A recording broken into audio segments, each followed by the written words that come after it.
தன் வீட்டின் முன் சண்டை போட வேண்டாம் என்று அண்டை வீட்டுக்காரரிடம் கூற சென்ற 3 பிள்ளைகளின் தந்தை கூர்மையான ஆயுதத்தால் தாக்கி கொலை செய்யப்பட்டுள்ளதாக பின்வத்தை காவல்துறையினர் தெரிவித்துள்ளனர்.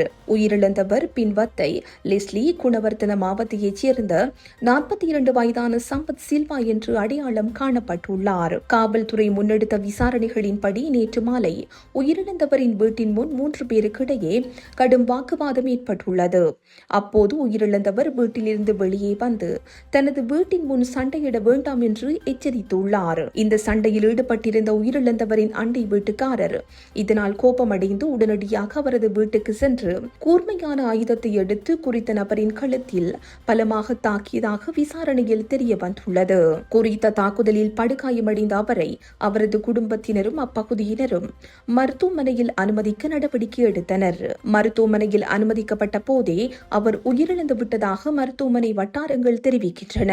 இந்த சம்பவத்தில் முக்கிய சந்தேக நபரும் இதில் ஈடுபட்ட குழுவும் தற்போது அடையாளம் காணப்பட்டுள்ளனர்.